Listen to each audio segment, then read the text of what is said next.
The desert stretched in every direction, a sea of gold under the burning sun. Wind swept across the dunes, carrying fine grains of sand that stung against skin and eyes. For days, a small group of explorers had been digging near an old ruin, convinced that something important lay hidden beneath the shifting sands. At the center of this team was Myra, a young archaeologist whose mind was sharp and whose spirit was stubborn. She had always believed that Earth still kept secrets buried deep in forgotten lands. Many laughed at her ideas, saying the desert held nothing but bones and dust. But she was certain that history was alive here, waiting to be uncovered. Her companion Darren, older and more cautious, stood at the edge of the excavation pit. He wiped the sweat from his forehead and looked down at her with worry. "You've been chasing shadows, Myra," he said. "We've dug for weeks. If there was something here, we should have found it by now." Myra brushed sand from a carved stone slab that had just been uncovered. "Sometimes the earth hides its treasures well," she replied. "Look at this. It is not natural. These lines are shaped by hands, not by time." The team gathered closer. Beneath the sand, they had uncovered a huge stone structure, its surface covered with strange markings. Unlike the writings of old kingdoms, these markings glowed faintly when the sun began to set, as if the stone itself held light inside. By nightfall, the desert grew cold and silent. The team set up camp around the pit, keeping lanterns burning to chase away the darkness. Myra could not sleep. Her eyes kept returning to the faint light that seeped from the carvings.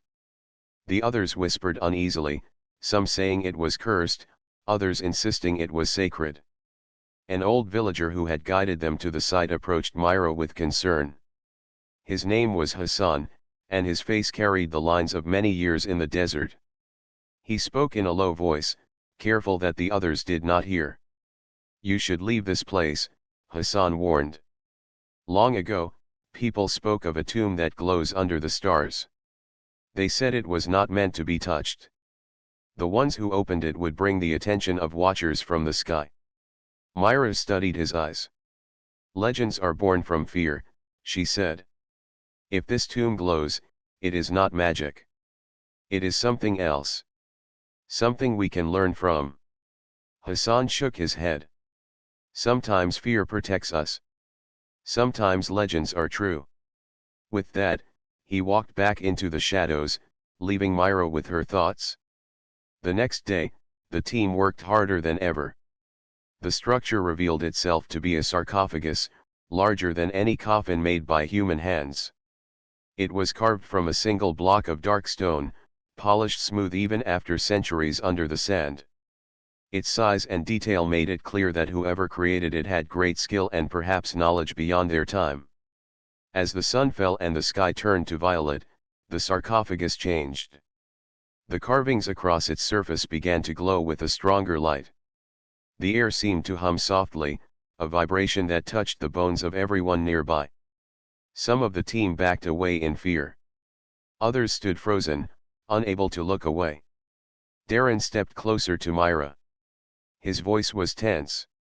"This is no ordinary relic. Stones do not glow. They do not sing like this. I don't like it." Myra's eyes shone with excitement. "That is why it matters. This is proof that we were right. This is not simply a grave. It is something else. A machine, maybe. Or a message from a time before history." The glow grew stronger as night deepened. It spread across the sand, casting pale light over the desert floor. The sarcophagus seemed alive, pulsing as though a heart beat inside it. Myra placed her hand gently against the surface. The stone was not cold, as one would expect, but faintly warm, like living skin.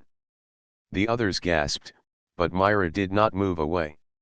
She felt a low vibration under her palm, steady and rhythmic. It was as if the sarcophagus was aware of her touch.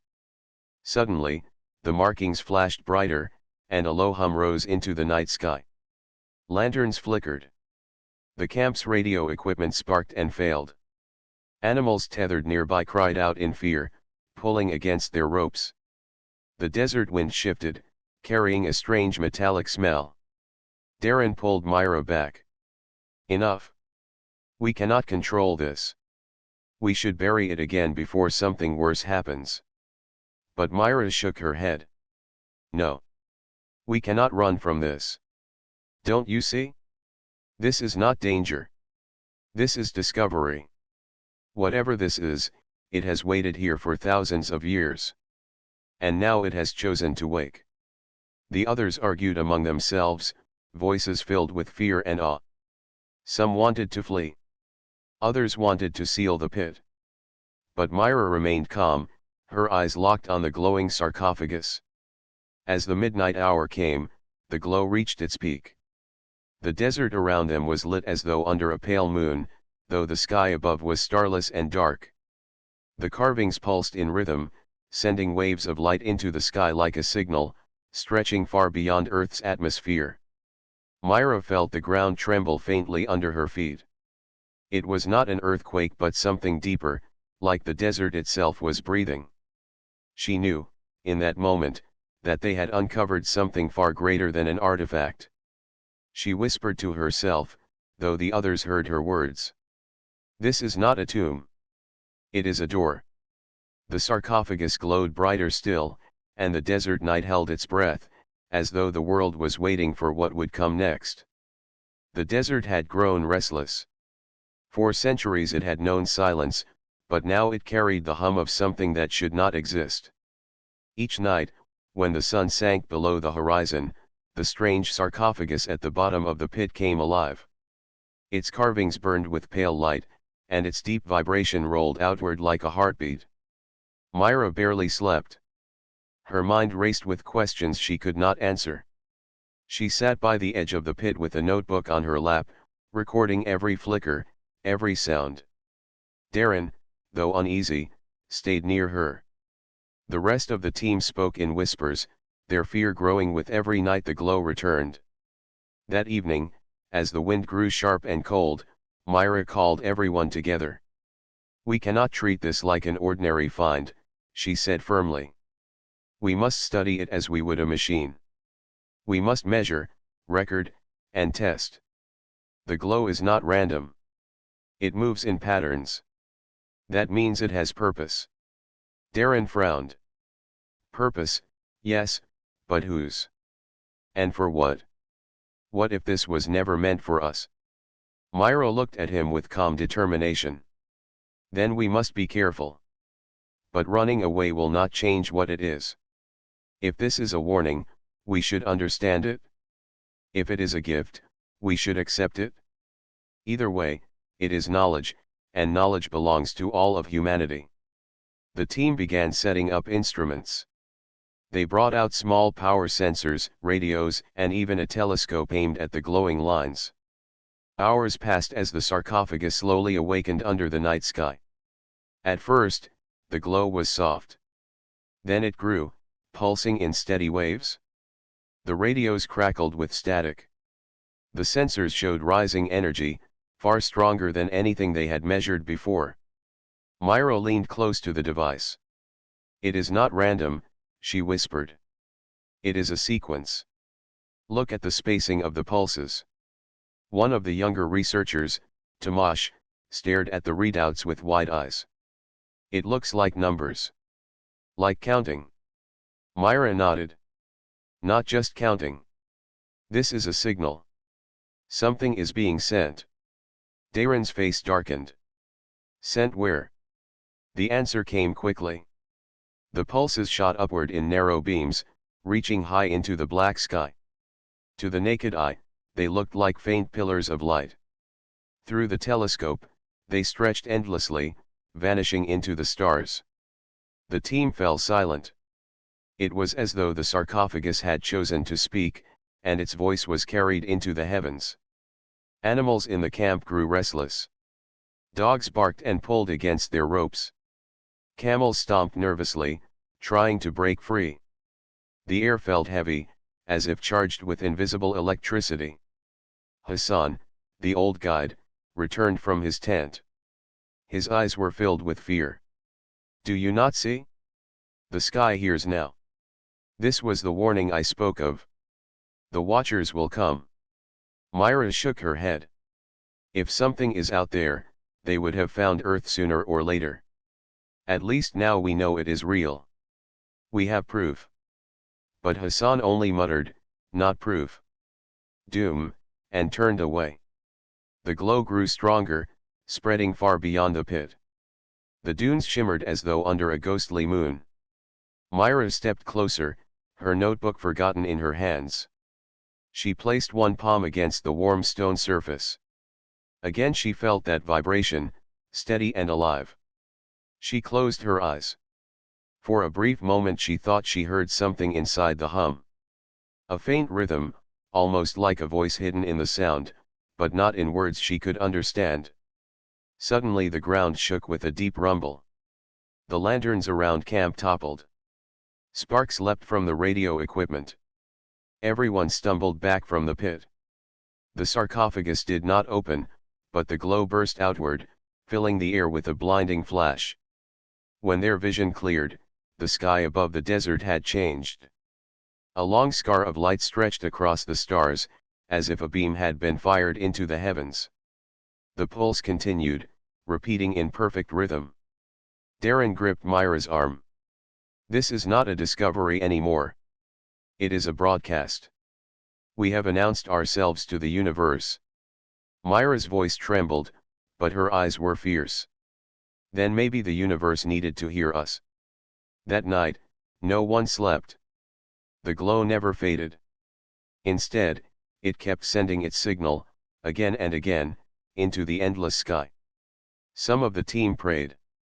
Some argued in low voices about whether to destroy the relic before it brought worse upon them. But Myra could not look away.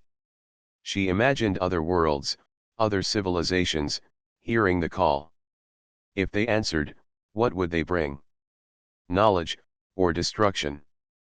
By dawn, the camp was divided. Half wanted to pack and leave, to bury the pit and never return. The other half, led by Myra, wanted to stay and learn more. Darren found himself caught between fear and loyalty. He did not trust the glowing stone, yet he could not abandon Myra's fire. When the sun rose, the glow dimmed, fading to almost nothing. The desert seemed calm again, as if the night's events had been a dream. But the instruments told another story. They were filled with recordings of strange pulses, measurements of energy stronger than anything human machines could produce. Myra studied the data in silence. Finally, she looked at the others and said, "We must send this to the world. Scientists everywhere must see what we have found." Darren shook his head slowly. "If we send this out, governments will come. Soldiers will come. They will not protect it. They will fight over it." Myra replied, "Better to face that than to hide the truth. This is no longer ours alone. It belongs to all humanity." As the day stretched on, they argued but reached no decision. They ate little, and every eye kept drifting toward the silent pit. Though the sarcophagus slept in the sunlight, its memory lingered in all their minds. When night returned, the glow awakened once more, brighter than before. The hum was louder, the pulses stronger. It was as if the sarcophagus had grown impatient, eager to be heard. The desert wind picked up, swirling around the camp in sharp bursts. Lightning flickered on the horizon though no clouds were above. The animals screamed again. This time, when Myra placed her hand against the stone, the pulse quickened beneath her palm, matching the beat of her own heart. She gasped but did not pull away. It was almost as if the sarcophagus recognized her, as if it was waiting for her. The others backed away, shouting for her to stop. But Myra whispered under her breath, her voice steady. "We are not afraid. We are ready to listen." The glow surged in response, and a wave of light shot into the heavens stronger than before. Somewhere far above Earth, something had seen it. Something had heard. And it was already on its way. The signal had gone into the heavens, and the desert no longer felt the same. Each night the sarcophagus glowed brighter, each night the pulses reached higher. The team no longer questioned if someone was listening. They only wondered when the answer would come. It came sooner than anyone expected. 3 days after the first great burst of light, strange lights appeared in the sky above Earth. At first people across the world thought they were comets or falling stars. But these lights did not fall. They moved with purpose, stopping and shifting in ways no natural object could. Governments scrambled to explain. News stations filled the air with speculation. Some said it was a satellite. Others whispered of war. But Myra, sitting in her tent with her notebook, knew the truth. She had been waiting for this moment. They heard it, she whispered to Darren, her eyes shining. They are coming. Darren looked up at the night sky where 3 sharp points of light now hovered in formation. His stomach tightened. Then you got what you wanted. But are you ready for what comes with it? The next morning, the world changed forever. A shadow fell over the desert as something massive entered Earth's orbit. It was not a falling rock, not a plane, not anything human hands had built. The object was vast, larger than a city, and shaped like a curved blade cutting across the sky. Its surface shimmered silver and dark blue, reflecting sunlight like polished metal. The team stood frozen in the sand, staring upward as the giant ship drifted silently over the dunes. Myra's breath caught in her throat. It's real, she said softly. We are not alone. The world reacted in panic. Radios crackled with news of the object. Nations placed their armies on alert.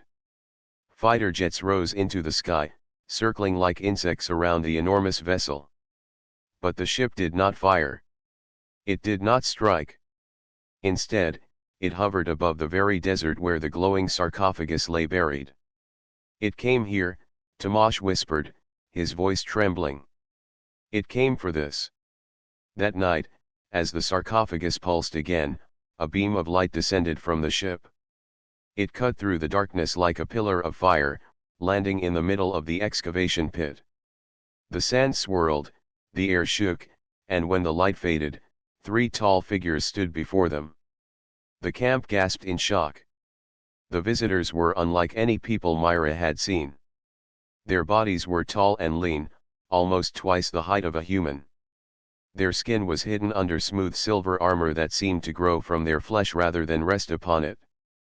Their faces were covered with masks shaped like calm expressions, eyes glowing faintly blue behind the metal.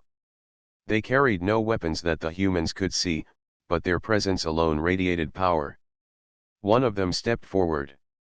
Its voice was deep and carried through the air like thunder, though the mask never moved. The vessel of memory, it said, pointing toward the glowing sarcophagus. It is not yours. It must be returned. The team shrank back, but Myra stepped forward. Her voice shook, but she forced it to remain steady. We found it here, buried in our Earth. It belongs to humanity now. The mask being tilted its head as if curious. You do not understand. That which you call a tomb is not meant for your kind. It carries danger you cannot control. Darren pulled Myra back and whispered urgently, don't argue with them. Look at them. They could crush us with a thought. But Myra shook her head and raised her voice again. If it is dangerous, then teach us. Do not just take it away. This is our world. We deserve to know what has been hidden in our soil. For a long moment, the alien did not reply. The other 2 stood motionless, their glowing eyes watching. Finally, the leader said, the vessel is older than your species. It is not treasure. It is not for study. It is a wound that must be closed before it spreads. Myra felt anger rising. If it has waited here for thousands of years, then why now? Why does it awaken only when we touch it? Maybe it was waiting for us.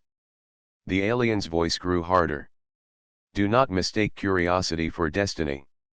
Return the vessel, or your world will pay a cost you cannot bear. The words hung in the night like a blade.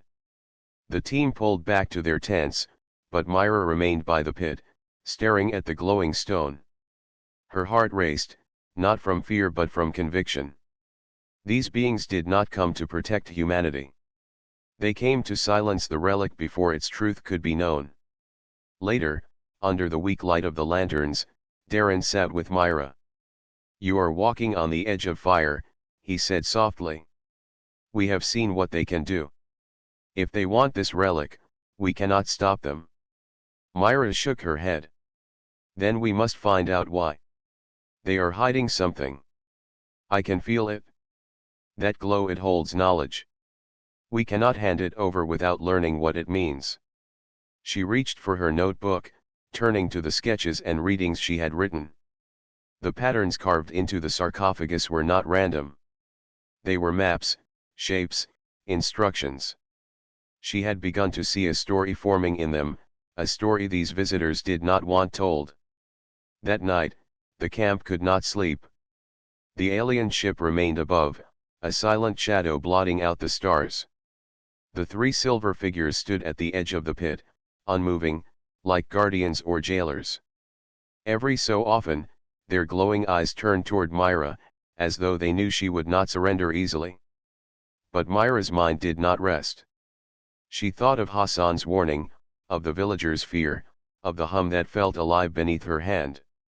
And she thought of the alien's words, the vessel of memory. She whispered the name to herself, rolling it on her tongue. If it was a vessel, then it carried something. Memories. Knowledge. History. Perhaps even the voices of a lost people.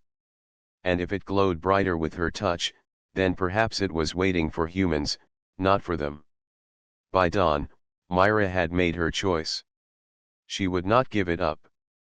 Whatever truth the sarcophagus carried, it belonged to humanity now. But as the sun rose, she felt a shadow fall across her. Looking up, she saw the silver figures standing over her, their glowing eyes fixed on her face. One of them spoke in that deep voice, calm but final. "You have been warned. The next choice will decide the fate of your world." The alien ship still hovered over the desert, a silent shadow in the sky. The silver figures kept watch by the excavation pit, unmoving like statues. The camp had fallen into heavy silence, every human caught between fear and wonder. Some whispered about leaving. Others whispered about surrender. But Myra's thoughts never left the sarcophagus. She sat close to it while the others avoided it. Her fingers traced the glowing lines as though reading a language no one else could understand. Each night the light grew brighter, each pulse stronger. It felt less like a warning and more like a voice trying to be heard. When she pressed her palm to the stone, she felt the vibration again, steady and alive. Closing her eyes, she whispered to herself, "This is not a coffin. This is a message." That night, Myra acted. She waited until the camp grew quiet and the silver figures stood with their glowing eyes fixed on the horizon. Then she climbed into the pit with her notebook, lantern, and a small tool. Darren saw her and hurried after, his face tight with worry. "Myra," he whispered, "what are you doing? They told us not to touch it." She looked at him with fierce determination. "Do you trust them? They came to take it without explanation. They are hiding something. I need to know what is inside." Darren hesitated, then sighed. He could not stop her, so he stayed beside her. Together they studied the carvings more closely. Myra noticed that the glowing patterns shifted depending on where she touched the stone. It was as if the sarcophagus was responding to her presence. She followed the glow with her hand, and slowly, the lines connected into a shape and outline of a door. Her heart raced. "It is not sealed. It is locked," she whispered. Carefully, she pressed on the center of the glowing door. The stone hummed, then slid open with a low grinding sound. A crack appeared, releasing a faint light and a rush of cool air. Darren stepped back in alarm. "Myra, stop. You don't know what you're opening." But Myra pushed forward. With her lantern raised, she peered inside. The sarcophagus was hollow, but it did not contain a body. Instead, it held a crystal chamber, smooth and shining, filled with shifting lights like stars trapped in glass. Strange symbols floated across its surface, glowing and vanishing as if alive. Myra's eyes widened. It is not a tomb. It is a vault. Look at it. This is data. This is memory. She touched the crystal. Instantly, the lights inside swirled, forming images. For a moment, Myra and Darren were surrounded by visions, cities of towering spires, ships sailing across the stars, beings of light and shadow walking through grand halls. Then came fire. Worlds burning. Fleets of warships battling. Entire planets falling silent. The vision ended as quickly as it began. Myra staggered back, breathless. Darren's face was pale. What was that? A history, Myra whispered. A story of a people who lived among the stars. They are gone now. This is all that remains of them. She realized then why the aliens wanted it sealed. The sarcophagus was not dangerous because it carried power, it was dangerous because it carried truth. The silver figures appeared at the edge of the pit, their glowing eyes fixed on Myra. One of them stepped down and spoke, its deep voice filling the air. You should not have opened it. Now you have seen what must remain buried. Myra stood firm. You destroyed them, she accused. The people in those visions. You erased them, and now you want to erase their memory too. The alien did not answer immediately. Finally, it said, the vessel carries what should not be remembered. Wars. Secrets. Knowledge that can bring ruin. We keep the balance by keeping it hidden. But it is not your right to decide, Myra argued. That memory belongs to history. It belongs to everyone, not only to you. The alien's voice grew colder. If you keep it, others will come. You do not know how many eyes watch the skies. The vessel is not a gift. It is a beacon. It will call those who destroyed the first people, and they will come again. Myra's heart pounded. She knew their words carried danger, yet she also knew that hiding the truth would keep humanity blind. If these memories held knowledge of advanced science, it could change the world.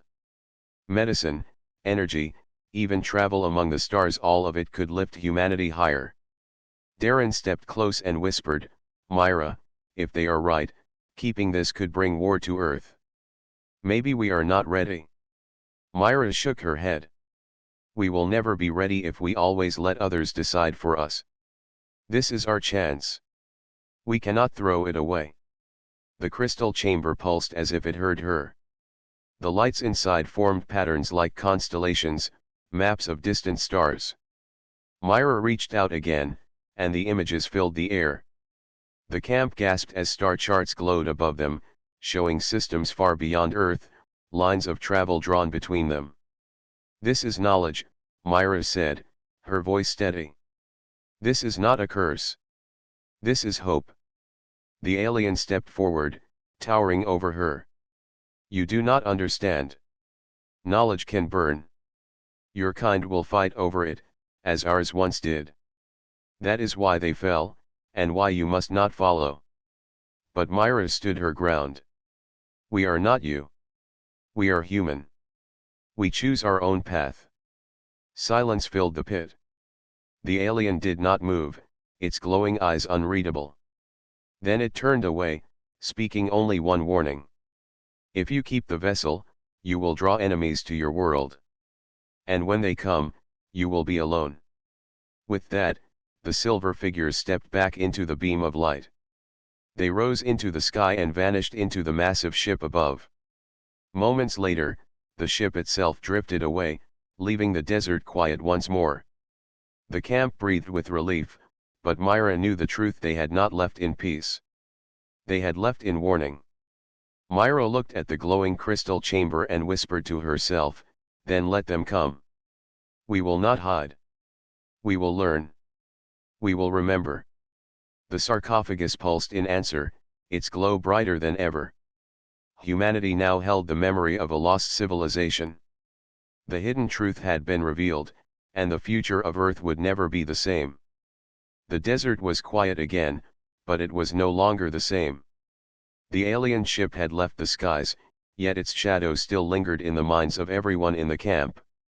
The silver figure's warning repeated again and again in their thoughts, "Keep the vessel, and enemies will come." Some of the team wanted to seal the sarcophagus and forget everything. They argued that humanity was not ready, that the aliens were right. But Myra stood firm. She believed the glowing chamber was not a curse but a chance. For days, she worked with Darren and Tomasz to record the data stored inside the crystal. They connected small devices, scanned the glowing patterns, and copied everything they could into their computers. The images of lost cities and star maps filled their screens. Each file they saved felt like a victory against silence. "This is too much for just us," Myra said one night, her voice determined.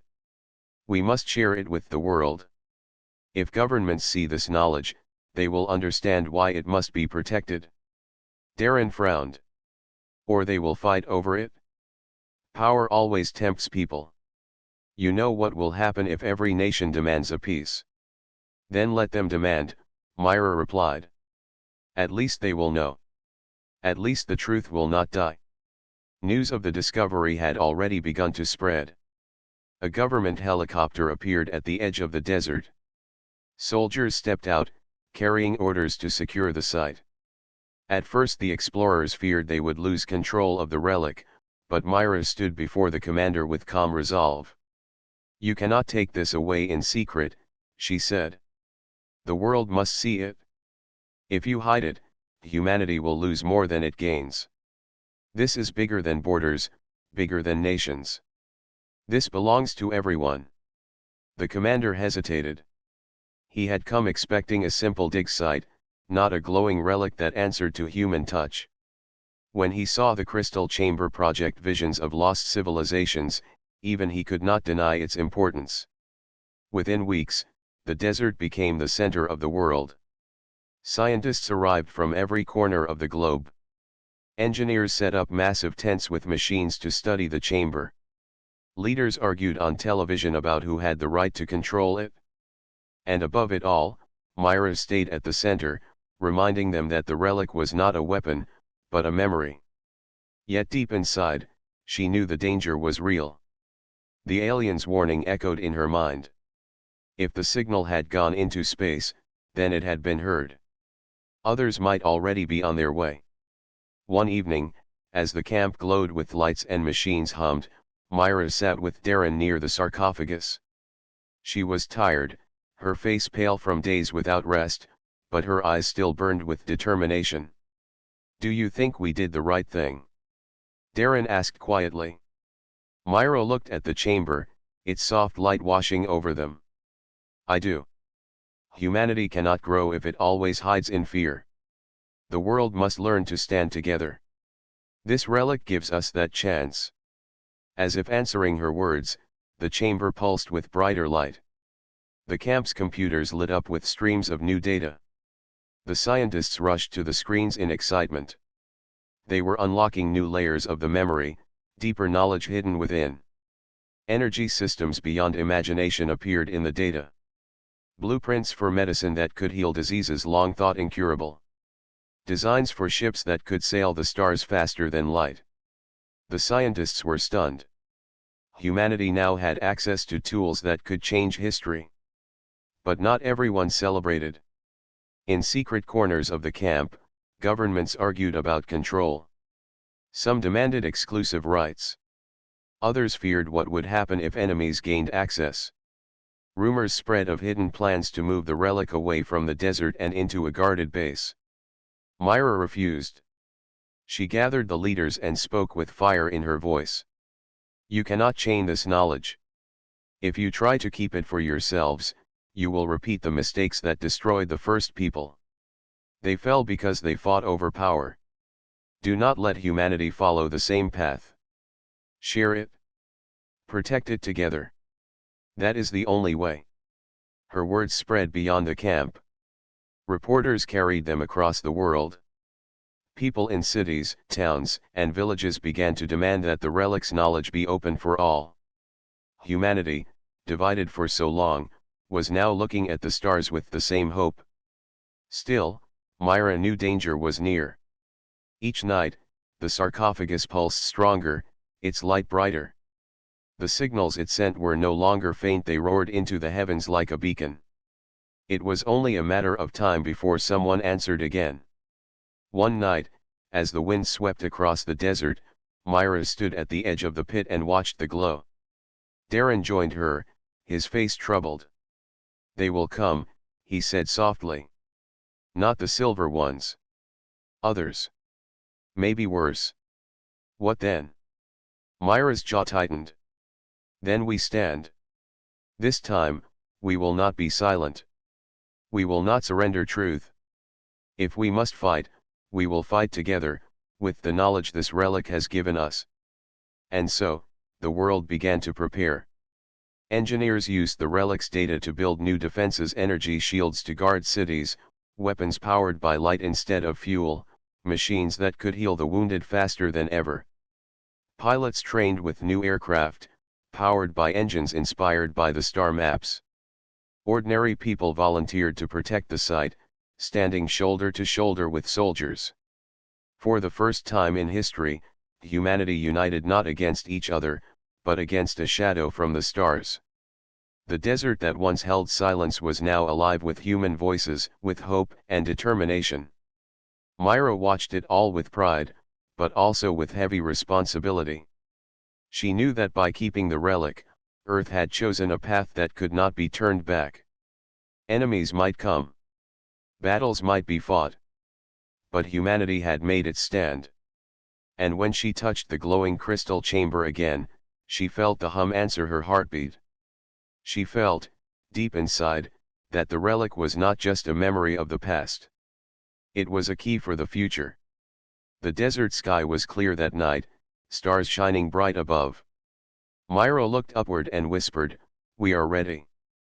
But even as she spoke, far beyond Earth, ships stirred in the darkness. The beacon of the sarcophagus had reached them. And they were coming. The desert night was calm, but everyone in the camp felt the weight of the silence. The sarcophagus glowed stronger than ever, its light casting long shadows on the tents and machines. Scientists, soldiers, and explorers waited in uneasy quiet. They knew something was coming.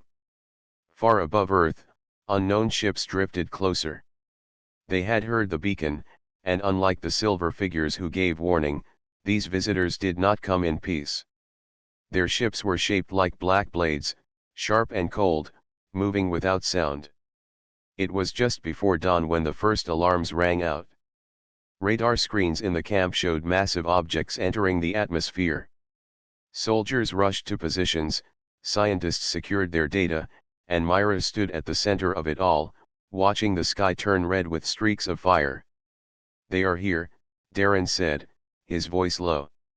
The first ship broke through the clouds, dark and huge, blocking the rising sun. Its surface shimmered like living metal, and its edges cut the sky like knives. The camp trembled as a deep hum rolled across the desert. Soldiers pointed weapons upward, but Myra raised her hand. "Wait. Let us see what they want." A light burst from the ship, and a voice thundered in every ear, though no mouth spoke. "You hold what is not yours. Give the vessel to us, or Earth will burn." The words made the camp shake. Some wanted to run, others wanted to surrender, but Myra stepped forward, her face firm. "This relic belongs to all humanity. We will not give it away. We will protect it." There was silence from the ship, then laughter that echoed like metal breaking. "You are small. You are weak. You cannot protect yourselves." With that, the black ship opened fire. Beams of burning light shot toward the desert. Sand exploded, tents caught fire, and machines were thrown into the air. People screamed and scattered for cover.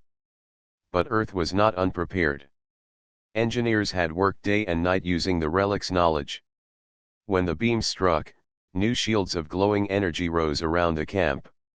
The attacks hit the barrier and scattered like sparks against glass. Cheers broke out as the shields held. Humanity had its first defense. Soldiers fired back with weapons powered by the relic's energy. Blue bolts of light shot upward, striking the black ship's hull. The alien craft staggered but did not fall. Then more ships appeared. 5, 10, 20 dark shapes filled the sky. The battle had begun. The desert roared with chaos. Explosions lit the horizon, sandstorms whipped across the battlefield, and the air was filled with fire and light. Human aircraft, upgraded with new engines, rose into the sky to meet the enemy. They moved faster than any plane before, powered by designs taken from the relic. One by one, human pilots engaged the black ships. The aliens were strong, their weapons sharp and deadly, but the humans fought with courage. Every victory shouted across the radio gave hope to those on the ground. Myra did not hide. She stood near the sarcophagus, guarding it with a small group of soldiers. She knew the aliens were not just attacking the camp, they were coming for the relic itself. At one point, a black ship broke through the shields and descended toward the pit. Its claws extended, reaching for the glowing chamber. Soldiers fired everything they had, but it was not enough. The alien craft was too strong. Then Myra placed her hands on the sarcophagus. The crystal pulsed under her touch, brighter and brighter. Energy surged through her body, filling the shields, pushing back the claws of the alien ship. With a blinding flash, the chamber sent out a wave of light that struck the ship directly. The black vessel cracked open in midair, falling in pieces into the sand. The camp erupted in cheers, but Myra staggered, almost collapsing. Darren caught her, worry on his face. "You cannot do that again," he said. "It's too much for one person." Myra shook her head. "If the relic chose us, then it will stand with us. We cannot stop now." The battle raged on for hours. Human shields flickered but held. Aircraft fell, but others rose to replace them. Soldiers on the ground fired energy weapons that tore through alien armor. Slowly, against all odds, humanity pushed back. But the aliens were not finished. From the largest ship, a new weapon was unleashed. A beam of black light shot down, striking the desert floor. Wherever it touched, the sand turned to glass and the shields weakened. Panic spread as the barrier began to fail. Myra looked at Darren and Tomash. "We must use the relic again. Not just to defend, but to fight."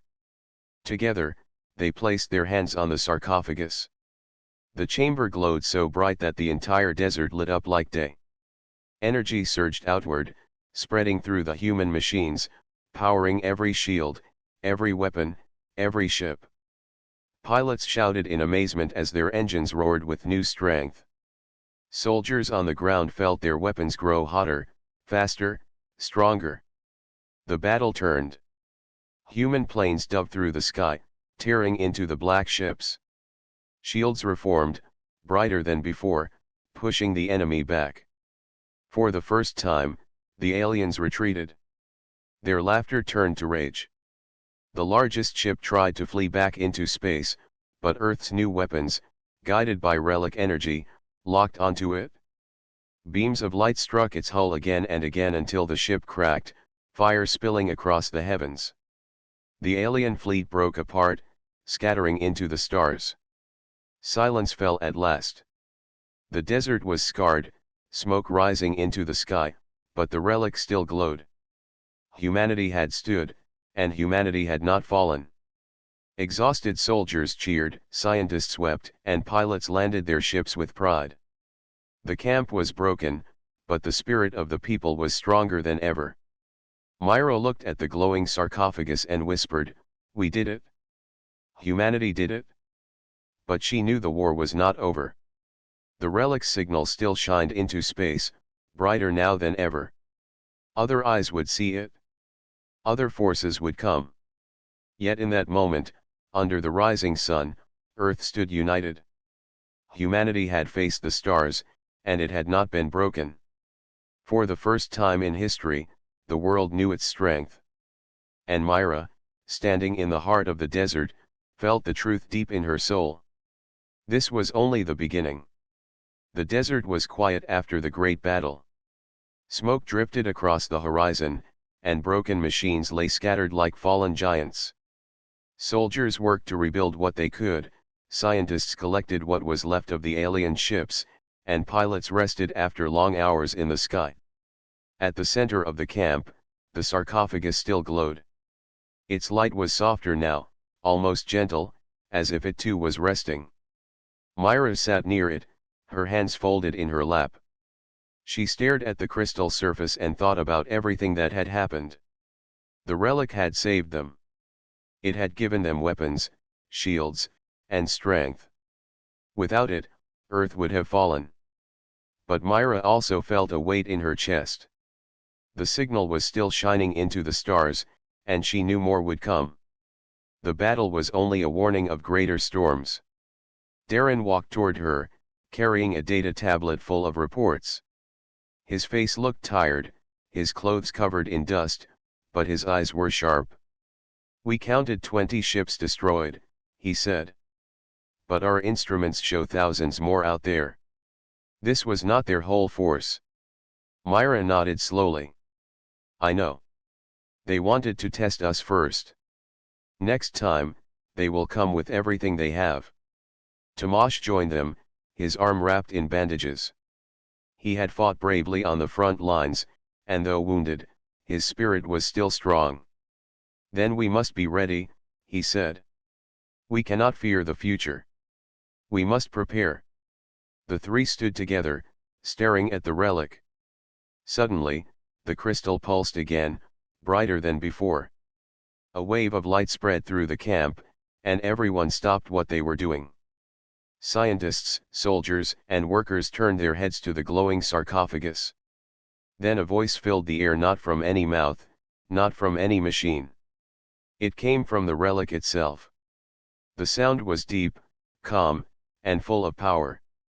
"Children of Earth," the voice said, "you have defended well. The trial has ended, but the journey has just begun." The camp held its breath. Myra stepped closer. "Who are you?" she asked. "I am the memory of the first builders," the relic answered. "We were the ones who shaped the stars long before your kind was born. This vessel was left for a world that would rise from struggle, a world that could grow strong. That world is yours." Everyone stood frozen, trying to understand. Darren asked, "Why us? Why Earth?" The relic's light pulsed again. "Because you are young, yet unbroken. Many others fell to greed or fear, but you stand together when the shadows come.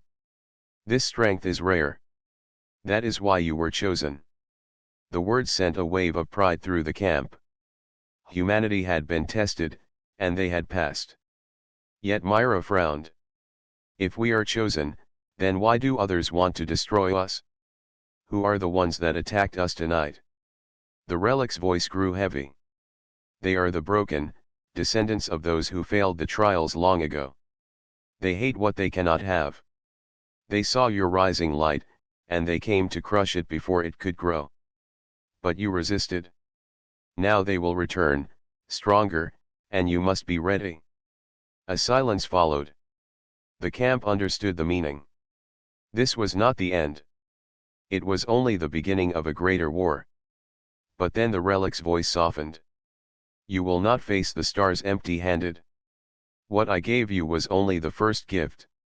There is more hidden within me: knowledge to build ships that can leave your skies, energy to heal your world, wisdom to unite your people. But these gifts can only be unlocked if you stand as one. Not as nations, not as rivals, but as humanity." The words struck deep. Myra looked around at the soldiers, scientists, and workers. They had come from many lands, speaking many tongues, but here in the desert, they had stood together as one family. She felt tears in her eyes. "We can do it," she whispered. We must do it. The sarcophagus glowed brighter, then dimmed slowly. The voice faded, leaving only silence and the soft hum of energy. For a long moment, no one spoke. Then Tomasz raised his bandaged arm and shouted, "For Earth!" The camp roared in answer. For Earth! For humanity! The voices echoed across the desert, strong and proud. In the days that followed, great changes began. Engineers worked side by side, learning from the relic's patterns. Factories built new machines not for war alone, but also for healing and growth. Energy from the crystal was studied and shared, lighting cities across the world without smoke or waste. Nations that once argued now sat at the same table, bound by the memory of the desert battle. They knew the enemy in the stars would come again, and they knew unity was the only way to survive. Myra stayed at the camp, guarding the relic with Darren and Tomasz. She became a voice of balance, reminding everyone that the relic was not just a weapon but a teacher. It showed us our strength, she said. But it also asks for wisdom. If we use its gifts wrongly, we will fall like those before us. One evening, as the sun set red over the sand, Myra stood alone with the sarcophagus. She placed her hand on its surface. "We are ready," she whispered. "We will not fail. We will rise." And the relic answered, not with words this time, but with light. A beam shot upward, cutting through the sky, brighter than any star. It spread across the heavens, a signal not of fear, but of hope. On that night, people all over the world looked up and saw it. In villages, cities, ships, and farms, men and women stopped and stared at the glowing beam. Some were afraid, but many felt pride. The world was no longer small. Humanity had entered the stage of the stars. The war would come again. The broken would not forget. But now, Earth was awake. United, armed with new knowledge, and driven by courage, humanity was no longer just a world waiting in silence. It was a people ready to rise, ready to meet the galaxy. And so the desert became a legend. The glowing sarcophagus stood as both a warning and a promise, reminding all who saw it that the night may be long, but the light of humanity could never be broken.